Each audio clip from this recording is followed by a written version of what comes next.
નમસ્કાર વિદ્યાર્થી મિત્રો, મારું નામ ચિંતન જોશી, ધોરણ 9 વિષય વિજ્ઞાન આજના લેક્ચરમાં આપનું સ્વાગત કરું છું. વિદ્યાર્થી મિત્રો, આજે આપણે એક તમારા વિષય વિજ્ઞાનનો પાઠ નંબર 15 શરૂ કરવા છે, જેનું નામ છે અન્ન સ્ત્રોતોમાં સુધારણા. આ પાઠ વિશે આપણે વાત કરવાની છે. હવે પછીના લેક્ચરોમાં આ પાઠ વિશે જોવાનું છે. જોઈએ વિદ્યાર્થી મિત્રો કે ભાઈ પાઠની અંદર કેવા શબ્દ છે. શું છે પાઠનું નામ? અન્ન સ્ત્રોતોમાં સુધારણા. અન્ન સ્ત્રોતો એટલે કે એવા સ્ત્રોતો જેમાંથી આપણને ખોરાક મળે છે, અન્નની પ્રાપ્તિ છે એ થાય છે. એ જે સ્ત્રોતો છે એમાં સુધારણા છે કરવાની વાત છે. એવી કંઈક વાત આપણને આ પાઠમાં છે કરેલી છે. અન્ન સ્ત્રોત સાથે સંકળાયેલી વસ્તુઓની વાત કરીએ તો આપણે સૌને ખ્યાલ આવી જાય, તરત લાઈટ થાય કે ભાઈ ખેતીવાડી છે. લઈ શકીએ કે ભાઈ જ્યાં અનાજ ઉગાવવામાં આવે છે, ખેતરોમાં જે પાક ઉગે છે એ પાક કે અનાજ એને આપણે અન્ન સ્ત્રોતમાં છે મૂકીએ છીએ. એ અન્ન સ્ત્રોતનું જે ઉત્પાદન થાય છે, આપણી સુધી જે પહોંચે છે, એનો સંગ્રહ જે થાય છે, એ દરેક ક્રિયામાં સુધારણા છે. કયા પ્રકારની સુધારણા લેવી, શું કાર્ય કરવું જેથી જે કંઈ પણ પાક બને છે એ દરેક લોકો સુધી વ્યવસ્થિત રીતે છે એ પહોંચાડી શકાય. એવી કંઈક વાતો છે એ આ પાઠની અંદર કરવામાં આવેલી છે. જોતા જઈએ આપણે પ્રસ્તાવનાથી વાત છે કરીએ તો વિદ્યાર્થી મિત્રો, આપણને સૌને ખ્યાલ છે કે ભાઈ આપણે એટલે કે સજીવો છે, મનુષ્ય હોય, પ્રાણી હોય, પક્ષી હોય, જે કંઈ પણ સજીવો છે, વનસ્પતિ પણ આવી ગઈ, ઈ સજીવોને ખોરાકની આવશ્યકતા છે. શેની આવશ્યકતા છે? સજીવોને ખોરાકની આવશ્યકતા છે. સજીવોને ખોરાકની જરૂર છે એ પડે છે. એ ખોરાક આપણને, એટલે સજીવોને ખોરાકની આવશ્યકતા છે, ખોરાક આપણને પ્રાપ્ત કઈ રીતે થાય છે? આપણે જે કંઈ પણ ખોરાક લઈએ છીએ એ ખોરાકમાંથી આપણને કાર્બોદિત, ચરબી, પ્રોટીન, વિટામિન જેવા ઘટકો ગ્રહણ કરીએ છીએ કે લઈએ છીએ. એ ઘટકો, ખનિજ ક્ષારો આપણને ખોરાકમાંથી પ્રાપ્ત છે એ થાય છે, જેને આપણે આપણા શરીરના પોષક તત્વો છે એ કહી શકીએ. કાર્બોદિત, પ્રોટીન, ચરબી, વિટામિન, ખનિજ ક્ષારો વગેરે એની આપણને જરૂર છે પડે છે. કાર્બોદિત, ચરબી, પ્રોટીન, વિટામિન્સ વગેરે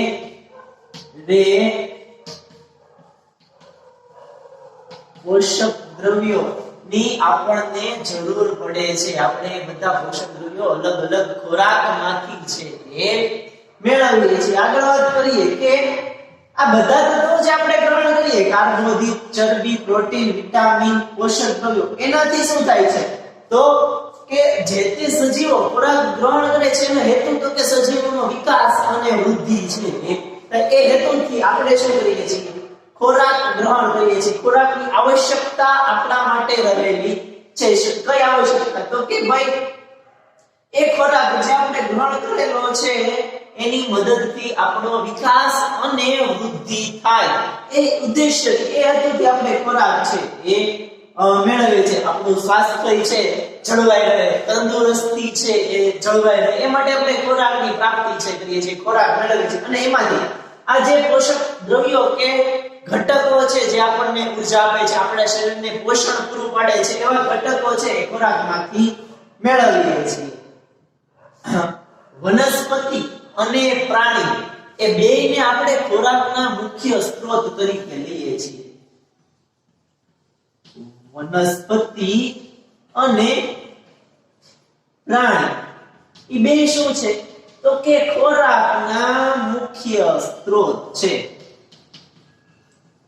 એને આપણે ખોરાકના સ્ત્રોત તરીકે સ્વીકારીએ છીએ. આપણને વનસ્પતિમાંથી ફળ, ફૂલ, શાકભાજી વગેરે ખોરાક છે એ મેળવીએ છીએ. અને પ્રાણીઓ, તો જે પ્રાણીજ પેદાશો છે એ પ્રાણીજ પેદાશો દૂધ, જે માંસાહાર ખાતા હોય છે, માંસાહારીઓ એમાં કેટલાક પ્રાણીઓનો ઉપયોગ કરે છે. એટલે ખોરાકના સ્ત્રોત તરીકે આપણે વનસ્પતિ અને પ્રાણીનો ઉપયોગ છે એ કરીએ છીએ. આ ખોરાકના સ્ત્રોતો વનસ્પતિ પ્રાણીના ખોરાકના સ્ત્રોતો છે એ આપણે મોટા ભાગે શેના ઉપર આધાર રાખે છે? તો કે વનસ્પતિજન્ય ખોરાક કયો છે? તો એ વનસ્પતિજન્ય ખોરાક આપણને ખેતીવાડીમાંથી પ્રાપ્ત છે એ થાય છે. તેનો આધાર આપણે કેવો હોય છે? વનસ્પતિજન્ય ખોરાકનો આધાર તો તે ક્યાં બે છે? તો કે ખેતીવાડી અને પશુપાલન છે. જે આપણે ખોરાકના સ્ત્રોતો મેળવવા છે એનો મુખ્ય આધાર શું ગણાય છે? તો કે ખેતીવાડી અને પશુપાલન. એની મદદથી તેના દ્વારા આપણે ખોરાકને ગ્રહણ કરી શકીએ છીએ કે ખોરાકને મેળવીએ છીએ, પ્રાપ્ત કરીએ છીએ, એમાંથી જરૂરી ઉર્જા છે એ મેળવીએ છીએ.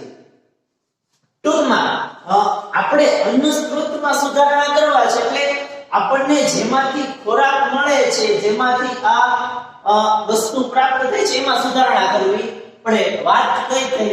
તો કે ખેતીવાડી અને પશુપાલન એ બે મુખ્ય વ્યવસાય એવા છે કે જે આપણને જુદા જુદા અન્ન ક્ષેત્રો, અન્ન સ્ત્રોતો છે પૂરા પાડે છે. વનસ્પતિજન્ય શાકભાજી છે, કઠોળ, અનાજ, એ બધું પાક આપણે ખેતરમાં ઉગાડીએ છીએ અને આપણને મળે છે. એટલે ખેતીવાડી થઈ. પશુપાલન દૂધ, માંસ, મચ્છી, ઈંડા વગેરે જે કંઈ પણ ખોરાકો છે આપણને પશુપાલનના માધ્યમથી, મધ, એ બધું પશુપાલનના માધ્યમથી છે મળી આવે છે. આ બંને અન્ન સ્ત્રોત છે એ ગણાય છે. આપણને અન્ન ત્યાંથી પ્રાપ્ત થાય છે. એમાં સુધારા કરવાની જરૂર છે. થયા છે પહેલેથી આપણો ભારત દેશની વાત આપણે કરીએ તો આપણો ભારત દેશ ખેતી પ્રધાન દેશ છે એવું આપણે કહીએ છીએ કે જ્યાં લોકો, મોટા ભાગના લોકો પોતાની આજીવિકા મેળવવા માટે ખેતી ઉપર આધાર છે રાખે છે.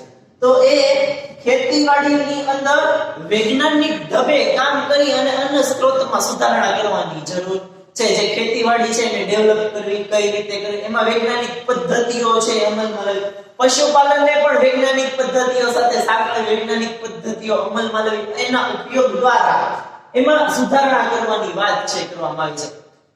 જ્યારથી શરૂઆત થઈ ત્યારથી લઈને અત્યાર સુધી અનેક સુધારા થયા પણ છે, થતા આવ્યા છે, હજી પણ એમાં આગળ કંઈક ને કંઈક નવા સુધારા કરવા છે. એ જો આપણે વાત કરીએ તો તમે ન્યૂઝપેપર કે સમાચાર પત્રો છે એમાં જોતા હશો કે ભાઈ ખેડૂતને લગતી જે ખેતીવાડીની સમસ્યા છે, ખેતરોની વાત છે કે પશુપાલન છે, એમાં સુધારા વધારા ખેતીવાડી એટલે કે જે કૃષિ ઉત્પાદનો છે, કૃષિ ઉત્પાદનો, પછી પશુ ઉત્પાદનો છે, પશુપાલનને વધારવાના, એના વ્યવસાયને વધારવાના, ખેતીવાડી સંબંધિત વસ્તુઓ જેને આપણે કૃષિ ઉત્પાદન કહીએ છીએ, ખેડૂતો દ્વારા પકવવામાં આવતી વસ્તુઓ, કૃષિ ઉત્પાદન, પશુપાલન, એને સુધારવાના કે એની વ્યવસ્થામાં ફેરફાર કરવાના, એમાં સુધારણા કરવાનો પ્રયાસ છે એ કરવામાં આવે છે. આપણા દેશની વાત કરીએ વિદ્યાર્થી મિત્રો, ભારત દેશ બહુ વિશાળ છે. આપણને ખ્યાલ છે કે ભારત દેશનો ખોરાકનો મુખ્ય આધાર ખેતીવાડી છે. ભારત દેશમાં લોકો માટે ખોરાકનો સ્ત્રોત કૃષિ પેદાશો છે. કઈ પેદાશો છે? કૃષિ પેદાશો. એટલે કે કૃષિ પેદાશોમાં ખેતીવાડીની પેદાશો અને પશુપાલન યુક્ત પેદાશોમાં સુધારણા કરવાની જરૂરિયાતો છે. એ છે આપણી જે ભારત દેશની વસ્તી છે એ વસ્તીને પહોંચી વળાય એટલું અનાજ છે એ દર વર્ષે પ્રાપ્ત થાય, દરેક વ્યક્તિને પૂરતા પ્રમાણમાં યોગ્ય ગુણવત્તાયુક્ત અનાજ છે એ મળી રહે, સારી ક્વોલિટીનું હોય, યોગ્ય રીતે દરેક જગ્યાએ સરળતાથી પહોંચાડી શકાતું હોય, ઉપલબ્ધ હોય. એ માટે જે કૃષિ પેદાશો છે કે કૃષિ ઉત્પાદનો છે એમાં કંઈક વૈજ્ઞાનિક ઢબે ફેરફાર છે એ કરવા આપણે વૈજ્ઞાનિક રીતોથી પરિવર્તન કરી અને એમાં સુધારણા કરવાની જરૂરિયાત છે એ જોવા મળે છે. તમે અવારનવાર આપણે ન્યૂઝમાં, સમાચારમાં છે સાંભળીએ છીએ કે ભાઈ કૃષિ ઉત્પાદનો ને સુધારવા માટે આવા પગલાં લેવા જોઈએ અથવા તો આવા પગલાં લેવા જોઈએ. પશુપાલન સુધારણા માટે કંઈક અલગ અલગ પગલાઓ લેવામાં આવે છે કે આવા પગલાઓ લેવા છે. આવા અવારનવાર ન્યૂઝ છે આપણે સાંભળતા હોઈએ છીએ. ટેરેસ ગાર્ડન, ફાર્મનો વિકાસ કર્યો. લોકો પોતાની અગાસી ઉપર કે ઘરોમાં બગીચામાં છે એ કૃષિ પેદાશો ઉત્પન્ન કરતા છે. ફક્ત ખેતર ઉપર આપણે આધારિત રહ્યા નથી. વનસ્પતિ પેદાશો, નાના નાના છોડ કે જેમાંથી આપણને શાકભાજી, નાના નાના શાકભાજી મળે છે, તો એને આપણે ગાર્ડન, ટેરેસ ગાર્ડન કહીએ છીએ કે અગાશીની છત ઉપર રજ ખેતર બનાવી અને ત્યાં વસ્તુઓ છે ઉગાડવાની છે. એટલે અલગ અલગ વૈજ્ઞાનિક પદ્ધતિઓ આવતી જાય છે. એ પદ્ધતિઓના આધારે આપણે કૃષિ ઉત્પાદનમાં સુધારા છે કરતા જઈએ છીએ. આગળ વાત કરીએ વિદ્યાર્થી મિત્રો, તો આપણે આપણા ભારત દેશની વાત કરીએ તો ભારત દેશમાં દરેકે દરેક લોકોને અન્ન મળી રહે, ખોરાક મળી રહે એ જોવું જરૂરી છે. આપણો દેશ વસ્તીની દ્રષ્ટિએ મોટો છે. ભારત દેશની વસ્તી ખૂબ જ વધુ છે. લગભગ કેટલી છે અત્યારના સમયે આપણે ગણીએ તો 130 કરોડ, 1 બિલિયન જેટલી વસ્તી છે ધરાવીએ છીએ. કેટલી વસ્તી ધરાવીએ છીએ? 1 બિલિયન, 100 કરોડ ઉપરની ભારત દેશની વસ્તી છે જોવા મળે છે. અને એમાં દિવસે ને દિવસે વધારો પણ થાય છે. આટલી વસ્તી તો જોવા મળે છે પણ દિવસે ને દિવસે એમાં વધારો પણ થતો જોવા મળે છે. એટલે આપણે આજે વસ્તી જેટલી છે એની જરૂરિયાત માટે ઘણા બધા અનાજની જરૂર છે એ પડે, અન્નની જરૂર છે એ પડે છે. 1 બિલિયન લોકો છે એ દરેકે દરેક લોકોને પૂરતું અનાજ મળી રહે એ માટે ભારત દેશમાં અન્નની જરૂરિયાતો ખૂબ મોટી છે, વધારે માંગ છે એવું આપણે કહી શકીએ કે ભાઈ અન્ન ઉત્પાદનની માંગ વધુ છે. અન્ન ઉત્પાદનની માંગ કેવી છે? વધુ છે. એના માટે આપણે જોઈએ છે કે ભારતને આપણે કૃષિ પ્રધાન દેશ છે કીધેલો છે કે મોટા ભાગના લોકો છે શું કરે છે? ખેતી કામ કરે છે. પોતાનો વ્યવસાય છે એ ખેડૂતો હોય છે, ખેતરને આધારિત કૃષિની મદદથી છે એ કરતા હોય છે. ઘણા બધા સ્થળો એવા છે કે જે જગ્યાએ શું થાય છે? ખેતી છે એ થતી હોય છે. આપણે જોઈએ ભારત દેશમાં તો મોટા ભાગનો વિસ્તાર એવો છે જ્યાં ખેતરો આવેલા છે, ખેતીઓ છે એ લોકો કરે છે, એમાં અન્ન છે એ ઉગાડે છે. પણ હવે એવું બને કે એ સિવાય વધારાની જમીન કે ભૂમિ ખેતી લાયક પ્રાપ્ત કરવી હવે શક્ય છે નહીં.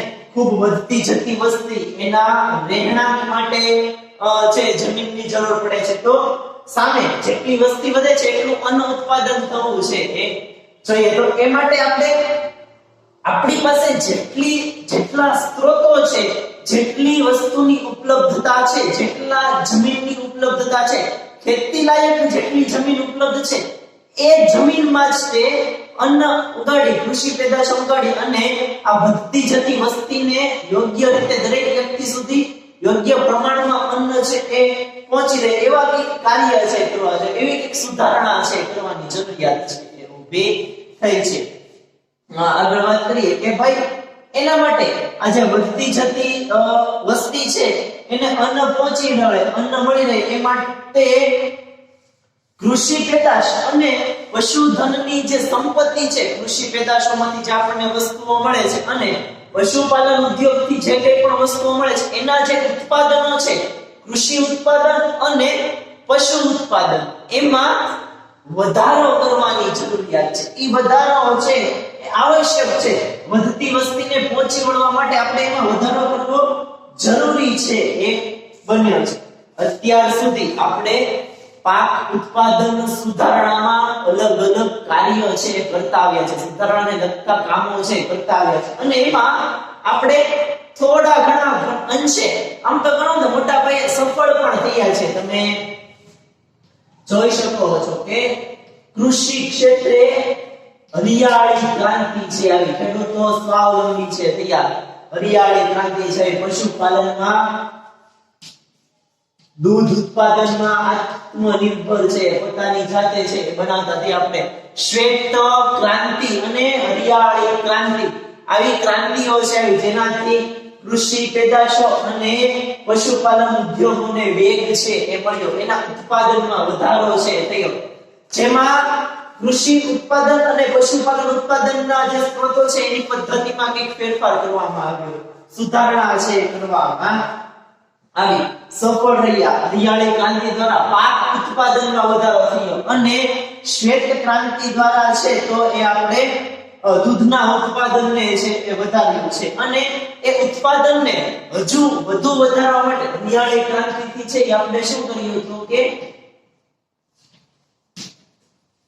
પાક ઉત્પાદન વધાર્યું અને શ્વેત ક્રાંતિથી શું કર્યું તો કે દૂધ ઉત્પાદન છે એ વધાર્યું. અને હજી આગળ એના પ્રયત્નો છે એ થતા આવે છે કે આજે ક્રાંતિઓ છે આવી છે એનાથી વધારે પાક ઉત્પાદન છે આપણે કઈ રીતે કહી શકીએ, વધારે દૂધનું ઉત્પાદન, એટલે કે આજે કૃષિ પેદાશો અને પશુપાલન યુક્ત પેદાશો છે, ઉત્પાદનો છે એનો વધારો કઈ રીતે કરવો, એના સતત પ્રયત્નો છે એ થતા રહે છે. આગળ વાત કરીએ વિદ્યાર્થી મિત્રો તો એનું સારું આયોજન પણ આપણે છે.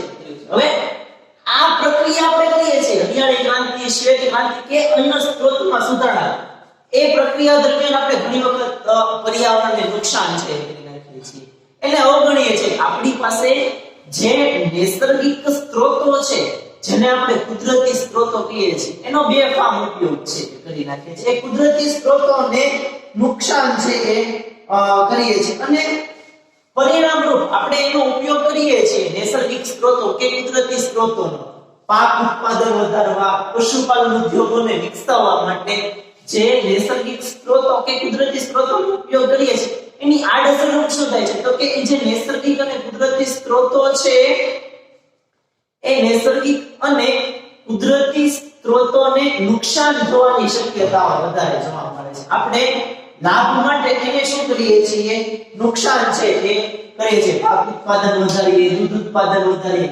સુધારણા કરીએ, એના માટે જે કંઈ પણ નૈસર્ગિક સ્ત્રોતોનો ઉપયોગ કરીએ એને આપણે નુકસાન છે એ વધારે છે એ કરીએ છીએ, એના નુકસાનની શક્યતાઓ વધારે રહેલી છે. હવે પાક ઉત્પાદનને વધારવું છે તો આ માટે આપણે પર્યાવરણની યોગ્ય જાળવણી પણ કરવી જોઈએ, પર્યાવરણના સમતુલા જાળવવી જોઈએ, પર્યાવરણને નુકસાન ન થાય એ રીતે કાર્યો છે કરવા જોઈએ. એટલે કે પર્યાવરણને હાનિ પહોંચાડ્યા વગર, પર્યાવરણને હાનિ પહોંચાડ્યા સિવાય સુધારણાના કાર્યો થવા જોઈએ. જે પાક ઉત્પાદન, અન્ન સ્ત્રોત સુધારણાના કાર્યો કરવા છે એ કાર્યો કેવી રીતે થવા જોઈએ, પર્યાવરણને હાનિ પહોંચાડ્યા વગર, પર્યાવરણને નુકસાન થયા વગર થવા જોઈએ. એ માટે ખેતીવાડી અને પશુપાલનમાં કેટલીક વૈજ્ઞાનિક પદ્ધતિઓ વિકસાવવી આવશ્યક છે એ બની છે. એવી પદ્ધતિઓ બનાવે જેથી પર્યાવરણને ઓછું નુકસાન થાય, પર્યાવરણને નુકસાન કર્યા સિવાય આપણે વધારે પાક ઉત્પાદન અને વધારે દૂધ ઉત્પાદન છે એ મેળવી શકીએ. જે અન્ન સ્ત્રોતો છે એનું પ્રમાણ છે એ વધારી છે એ શક્ય. આવા કાર્ય છે એ કરવા જોઈએ. હવે એમાં પણ આપણે સફળ થઈ જાય તો પણ આપણી સામે સમસ્યાઓ છે રહેલી છે. ભાઈ ચાલો આપણે પાક ઉત્પાદન વધારી દીધું, પશુપાલનને લગતું ઉત્પાદન, એની જે પદ્ધતિ છે એમાં સુધારણા પણ કરી નાખ્યા, છતાં પણ આપણી સામે સમસ્યા છે કે દરેક લોકો સુધી પહોંચાડવું કઈ રીતે. તમે સાંભળ્યું છે કે આપણે એવા ઘણી વખત એવું સાંભળીએ છીએ કે સંગ્રહખોરી કરવામાં આવે છે, પાકની સંગ્રહખોરી સાચવી રાખે મોટા મોટા ગોદામો કે કારખાનામાં છે એ જે અન્ન સ્ત્રોતો, કઠોળ, અનાજ, ધાન્ય ઉત્પન્ન થયા હોય એ ધાન્યને ભરીને છે રાખે, બહાર લોકો સુધી પહોંચાડે નહીં, ગોદામોની અંદર, કારખાનાની અંદર સંગ્રહ છે એ કરીને છે એ રાખે. તો જે મોટી વસ્તી વધી છે એને અન્ન સ્ત્રોત પહોંચાડવું છે એ સમસ્યા તો આપણી સામે એમને ઊભી રહે કે આપણે જો એનો સંગ્રહ જ કરી રાખશું, ગોદામોમાં છે પાકને ભરી રાખશું તો કઈ દરેક વ્યક્તિ સુધી, દરેક લોકો સુધી અન્ન છે એ પહોંચવાનું નથી. દરેક લોકોને જે 130 કરોડ જનતા છે કે 1 બિલિયન લોકો છે એની સુધી આપણે પાકને પહોંચાડી શકતું નથી.